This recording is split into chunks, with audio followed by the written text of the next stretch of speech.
Are you tired, burnt out, questioning how you will move forward? Well, you will get answers today. Welcome to CWS Christian Writing and Speaking. I'm your host, Jackie Wilson. Today's guest is an author, speaker, therapist, and spiritual director who is passionate about helping people who are fatigued and burned out move toward being restored and empowered to live out their God-given gifts and calling. Her book is Restore My Soul: Reimagining Self-Care for a Sustainable Life. In this interview, we will hear her story about her book and what changes you can make that will propel you toward restoration. Let's welcome to the CWS stage, Miss Janice McWilliams. Hello, Welcome. Jackie. It's so good to see you. It's good to see you as well, Janice. I love this topic for today, self-care. I don't think it's something that Christians do often enough. I Mm-hmm. think we just give and give and give of ourselves until we are absolutely exhausted. And then it's like, what's left over? And Oh, so I can't wait to hear your story. I know the audience can't wait to hear it. What propelled you into talking about this particular subject? What happened in your life? well, I was in campus ministry for many years where I feel like I kind of burned the candle at both ends day to day. I had a pretty consistent Sabbath practice, but other than that, like life could be a bit bananas for me, especially when I was in ministry and when I was in ministry mindset, that I'm giving my life away for Jesus. I'm doing the kingdom living and it's radical and it's edgy. And so I have life experience of kind of pushing out a lot of margin and not really knowing how to sustain my life in the day to day in a great way. In the last dozen years or so of my life, I've been a therapist and spiritual director. And so not only do I have my life experience, but I have all these people who are coming to me in different states of challenge or overwhelm, with big things that are happening in their life. But at some point in our sessions, we always turn to the question of how can you start feeling better tomorrow? Like, what can you start doing now that'll help your body kind of sustain you more during this big challenge, whatever it is that got you to come here? And for a lot of people, they were like me. They were in ministry and they were just living life to the edges, pushing out all the margin. But a lot of lay people too, just whatever was going on, they didn't have any idea that they would be able to kind of help themselves living in the day to day. And so I realized that consistently, I kept making these little small plans with my clients of how can you start feeling better tomorrow? And almost always it was really eminently doable tweaks in the way they were living after kind of going over how they tended to live that were not overwhelming. It wasn't like, I think you need to quit everything and start meditating for an hour a day and exercising for 2 hours a day. I mean, a lot of times you get these messages and it's just too overwhelming and people never do it.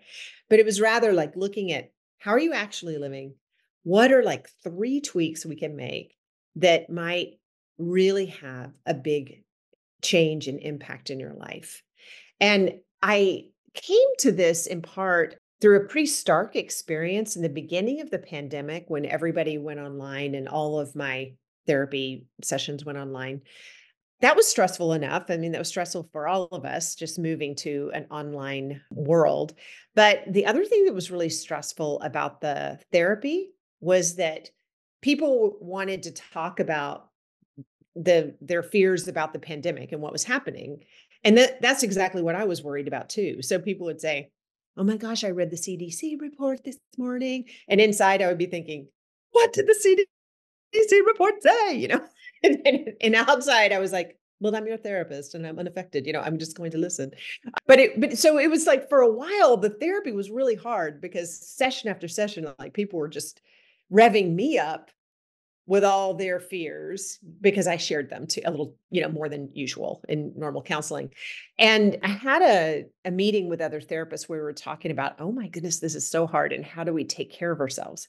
And I decided during my day, my work day, that in between sessions that I would do kind of a series of body stretches, like yoga stretches, and say a breath prayer where I inhaled, Lord Jesus Christ, Son of David, have mercy on me, a sinner. Exhale. And I would do this breath prayer while I was doing these kind of body stretches for really just 1 minute in between sessions. And it was like night and day how I felt at the end of the day, comparing not doing that in between sessions to doing it between sessions. And it probably only took me 6 or 7 minutes total to do that all day. And it made a huge difference in the way my body felt and in the way and in how centered was and how kind of at peace at the end of the day. And so it kind of sold me. All these experiences kind of ended up lining up for me that, you know what, it does not have to be so hard or overwhelming to practice meaningful self-care that's woven into your day-to-day living that is eminently doable for almost anybody. And so that's where my book was born. It kind of covers the four critical self-care realms that I've isolated that often become a part of the plan I make with clients. There's the realm of thoughts and Mhm. taking care of yourself there, the realm of your emotions and how to tend well to your emotional life, the realm of rhythms, and then the realm of fulfillment. And usually what I was finding is that I would make these plans with my clients that would involve, some combination of one, two, or three of those realms. And so that's where the idea for the book came from. I was like, this is, you know what? A lot of people are talking about self-care, but nobody's making it sound like it's accessible or doable. They make it sound like it's really hard. I mean, one of the funny moments I had in my writing process was really telling about how I think people think of self-care. I had a friend text me and say, "Oh my gosh, Janice, there's a line of self-care Barbies. Have you seen them?" The dolls, the Barbie dolls. And I was like, no. And I Googled it right away. And I found yeah, there's Spa Day Barbie and Yoga Breathe with Me Barbie and this little line of Barbies and spa days and the Breathe with Me. It's all lovely, but I feel like it displays kind of a common view of self-care, which is the spa day, the quintessential spa day. So it's basically your life is unsustainable. It's not going well. You feel really frayed and fried and overwhelmed and burned out. You stop everything. You plan a spa day, which is super expensive, involves super expensive childcare. But it's wonderful. I mean, I love spa. I don't have anything against spa days, but so people go have their spa day. And then on Monday, they just pick up their unsustainable life again. Right. So it's self-care that's isolated, kind of unreachable for a lot of people. It's nothing to do with your normal life. And you just keep going immediately after. So it's not meaningful in the long term. Like I love to see people do things like, spa days as replenishment and not just this, like I'm barely hanging on recovery, that Yeah. it can be an amplification of like just a beautiful pampering of yourself and not because I'm limping through life, barely making it, And Yeah, I love that. And what you're suggesting is every day or even throughout the hours of the day, yeah. take a moment. I think that's absolutely genius what you did during your yoga session, breathing in and breathing out and saying a prayer. And I'm imagining that it calmed you for a certain time frame. Mhm. And then if you start feeling it rev up again, then you do it again, and then you're calm for so many, more. Did a lot of things. Like when you think of those four critical self realms, like self-care realms of that I mentioned that are in my book, when I did the breath prayer and the yoga moves, there are a few things happening. One is it addressed the realm of my thoughts. So my thoughts were like, oh my gosh, how long is this pandemic going to last? What's going to happen? Da, da, da, I'm having all the anxious, Mhm. kind of worrying, spinning, repetitive thoughts myself. But the breath prayer, introduces focused thoughts, focused on Jesus. So it addresses the realm of thoughts for a moment to dial my thoughts back to the kind of timelessness of that breath prayer and the much larger story of the kingdom of God unfolding and not just this present pandemic at the time, it did that. It also, because I was stretching my body, it was a release and a true break for my body from the sitting, in the counselor position, staring at a screen. This, over time it's hard on your body, but Mhm. it truly pumped in some like nice happy hormones into my body to stretch and move my body like that. So it released stress. It brought some happy hormone into my body. And so it really, it gave me true breaks. You see, so many, Yeah. I talk to people, like when I talk to a lot of my clients, okay, do you take any breaks during your workday? And they're like, oh yeah, I take breaks. And I'm like, okay, what do you do during break? And 95% of people say, oh, I hop on my phone. Right. Okay, so, which Well, is that's not a break.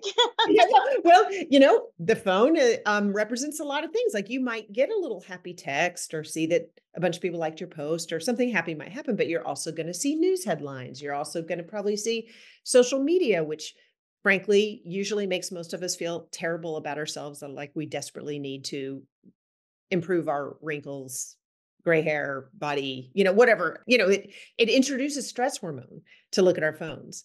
So you're taking a break, but doing something that gives you more stress hormone, right? So Mhm. it's not truly a break for your body. You end up staying revved up during your break instead of like having a where the stress cycle kind of releases and you go, okay.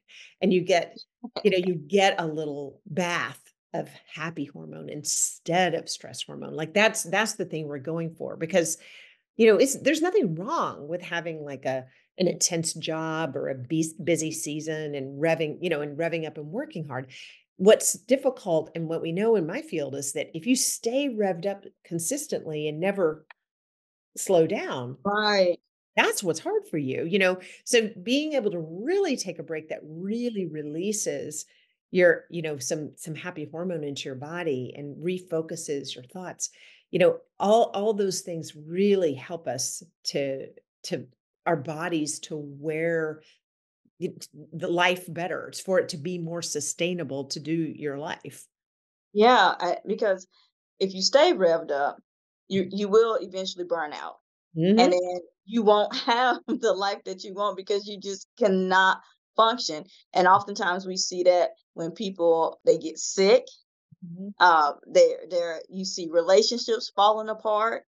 All Hmm. of those things, it seems like your kids just going crazy, but you don't have anything else to give because you have been revved up so long Yeah. and you have not taken the time to take care of you. And I totally believe in self-care. I have a video which is called Self-Care is Part of Your Business Too, where I really encourage people to take the time to take care of you first. And it is so hard. And then take care of everything else. Because if you're not taking care of you first, you're not showing up as the best version of you. Yeah. And so I love what you're doing. We are totally aligned on that. I want you to talk about like one thing in each realm that a person can do so that they can have a little bit of that. And I know you have a resource, so I do want you to tell people about Okay. the resource. But what is one thing they can do in each realm Okay. to add to their daily self care routine? Yeah. Okay, well, in the realm of thoughts, and just by the way my book is set up, it has a chapter on the why of each realm, and then there's a chapter on how. And the how chapter has just outlined skill after skill after skill, but exactly how do you deal better with your thoughts, with your emotions, with your rhythms. And so it goes through, there are a lot of ideas, but if I were to pick out one from each chapter, my favorite skill in the realm of the thoughts, I call the ministry of the orange and purple pen. So you get a journal and you get an orange pen and a purple pen. And orange is going to represent the color of kind of insanity, the color of hazard signs, that flash at you, don't come this way, the quintessential iconic jumpsuits and of imprisonment, so orange is the first pen. And then I want you to set a timer and take that orange pen and for the 2 minutes the timer is set, I want you to write in orange what your thoughts are like when you are at your worst. Mm, Your most worrisome, most ruminative, most despairing, ridiculousness, swirly thoughts. So just write them freely. Write. Okay. Then when the timer goes off, stop. Then pick up the purple pen. And the purple pen for me represents the color of royalty, the color of King Jesus. And we're going to take that pen and set the timer again for 2 minutes. And then write in purple what you sense God is bringing to mind to you in purple. Now, often I think we do this. I'm surprised how seldom the purple is really a rebuttal of the orange. It usually, for people, it just picks up as something. Sometimes it's a rebuttal, but a lot of times it's just something completely that's true about you and and who you are in God's eyes. You are my beloved child, and I am here with you. And I love doing this. If you feel like it's hard for you to have a sense of what you're hearing from God, then my encouragement is like, what is a song lyric that comes to mind or a scripture you have memorized? Because these are also God's words to us. And to write those down in purple. And then to allow yourself to notice and learn by doing this exercise a lot.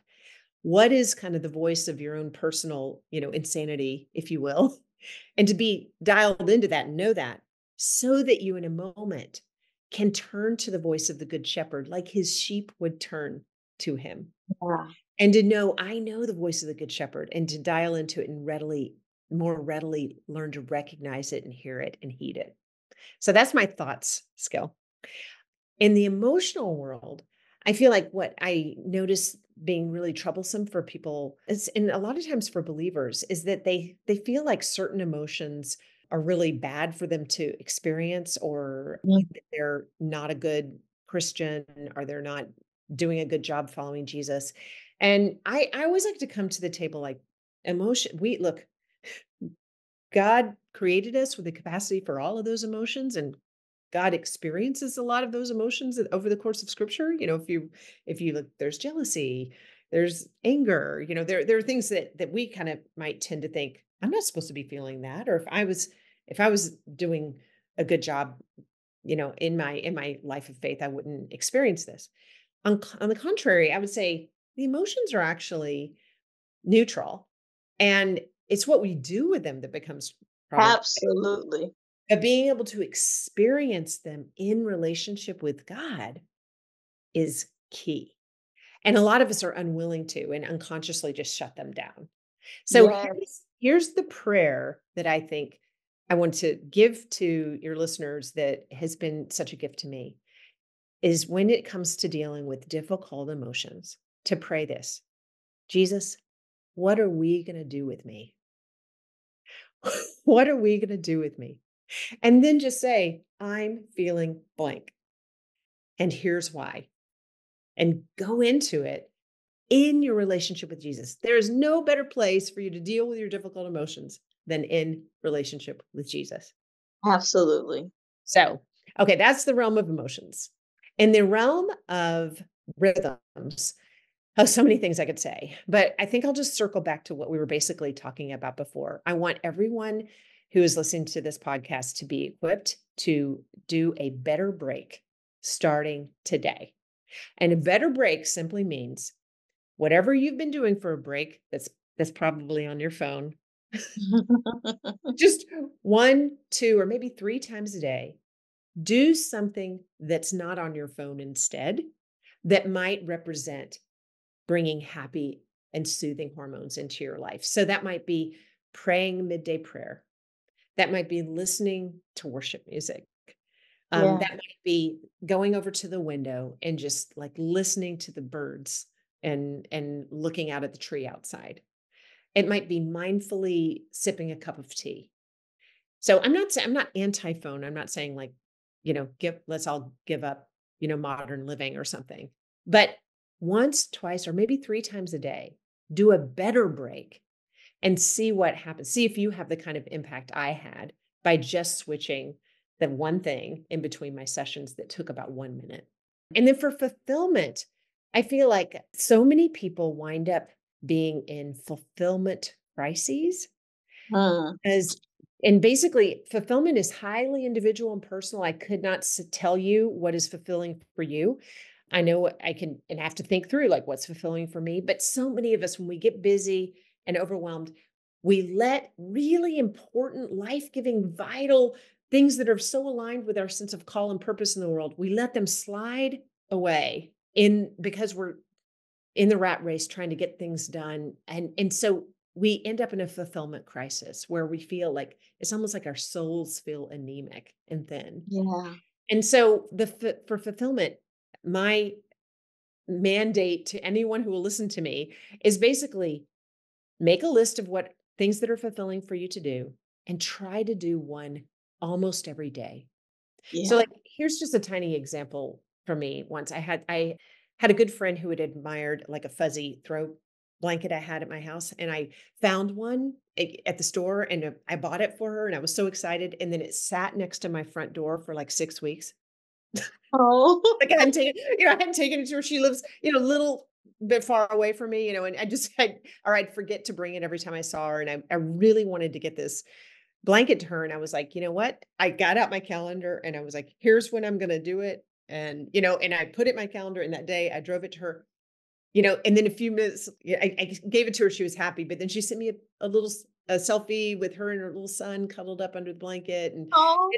I know I printed out the little picture and just hung it up for myself because I'm like, that was so fulfilling to me. It's so aligned with who and how I want to show up in this world. And Yeah. I was letting the cares of my life just pull, Fade like away. not get it done. Right. Yeah. And so fulfillment for most of us, it's not that hard to find small and doable, fulfilling things to do. But most of us, if we're not incredibly intentional, we won't do it. We'll let them, if we get busy, those will be the things that feel optional and that slide away. But it ends up hurting our souls. Like a thin, anemic, sad, and misaligned soul is not well cared for. And so I Yeah. think it's one of the least talked about realms of self-care that I feel like has got so much leverage is just making sure you have a bit of fulfillment in every day. Yeah. I love it. Such wonderful life tips that anybody really could implement in their lives. Yes. What is next for you, Janice? Well, I'm just putting together a course for ministry leaders that's called Restore My Soul, Self-Care for Ministry Leaders. That it'll be an online course. I'm really excited about it. You can find it on my website, but it's coming together and we're still in the coming soon phase, but it'll probably be going live in the next couple of months where I talk about a lot of these kind of skills, but the whole thing is really dialed in and focused in on the challenges of being a ministry leader, whether that means vocational full-time or not necessarily full-time, but people who are ministry minded and kingdom focused in their life. My past experience being in ministry and now working so much with people who are pastors, chaplains, campus workers, just ministry leaders in their local churches. That's those are people I feel really passionate about helping not burn out or helping not Mhm. quit everything, you know, in the name of because they've gotten so frayed and frazzled and fried, and then they have a fulfillment crisis because they quit everything that meant, joy and fulfillment to them. So I find a lot of that, and I'm really passionate about, being on the front lines, helping people really thrive in those spaces. Yeah. Janice, how can people connect with you? Your website, Yeah. also tell them about the resource. Oh, sure. My website is just janicemcwilliams.com, but I do have a resource for you. And it goes with a metaphor. So if you are thinking about your body as a vat of soup that you're cooking every day, and you have at your disposal hormones to put in this soup. You have stress hormones, adrenaline and cortisol and stuff like that. And you have happy hormones, oxytocin and endorphins. And you want a good balance of stress hormone and happy hormones in your soup for it to taste good all day long. Now, most of us get revved up and rev up too consistently and don't take good breaks. So we have an overabundance of stress hormone in our hormone soup. So things like the better break, or the ministry of the orange and purple pin, or the Jesus, what are we going to do with me, or doing something fulfilling. All these represent ways to put in some happy hormone into your soup. And so I've become so passionate about, self-care should be daily and doable, and nobody should feel overwhelmed about it. And so this resource is 50 self-care ideas that take 5 minutes or less. And you can get it at hormonesoupresource.com. So that's hormone soup resource, all run together. Hormonesoupresource.com. Go there and sign up for my 50 self-care ideas that take 5 minutes or less, and make your own plan. I usually have my clients think of something they can do in the morning, in the midday, and in the evening. 3 things that don't represent an overwhelming amount of time or effort or money that they can do to start feeling a lot better. So that's what I hope that everyone will take advantage of that. And where can they find your book? On Amazon, or just any major, retail place that sells books. Nav Press published it if you want to go straight to the publisher, but certainly on Amazon, and it's on Audible. I'm reading it. So yeah, that was a trip to record it. But so it's out there, and I hope people will grab it and go, use it as a resource that you return to, because it's got skills in every critical realm for self-care. You can't possibly do them all in one week. It's the kind of thing that you want to come back to and revisit over time when you feel yourself to be frazzled and fried, and needing to kind of retool your own self-care plan. Yeah, I love it. Janice, this has been a wonderful interview. I love all the self-care tips that you have given, and to help people not feel so burned out Mhm. and like they just have to just let go of everything in life to actually find some restoration. Yeah. But like actually having these daily sustainable life tips that'll Yes. keep moving them forward. So as we end your interview, what is the one thing that you want to leave with the audience? The one action that they can take today to start moving forward in life? You know, I think with the way this conversation went, I'm going to stick with the better break. That's the one thing that I feel like is standing out to me, and that I hope everyone will take and start doing today to feel better, taking a better break. I love it. I love it. CWS audience, you have heard her. She has given us so many golden nuggets throughout this entire interview. I am in agreement with her. Take a better break. And I guess I would say this: we all have to come to a place where we realize that we don't always treat ourselves the best. And so I always remind people, when the Bible talks about loving your neighbor, it says, as you love yourself. Mm. And so, how can you truly love on people when you're not loving on yourself? Mhm. I promise you, if you start loving on yourself a bit better, taking these better breaks, making sure you're having a daily routine of self care, you will be able to love people better. You won't feel so frustrated. You won't feel like you just run out of time for everything that you're trying to do, because you will have things in perspective. So take that time, take those better breaks, take care of you so that you can show up and be the best version of who you're supposed to be for other people.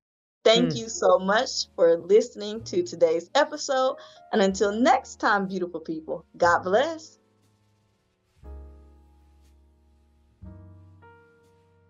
Thanks for listening. If you enjoyed this episode and you'd like to help support the podcast, please subscribe, share it with others, post about it on social media, or leave a rating and review. Thanks again, and see you next time.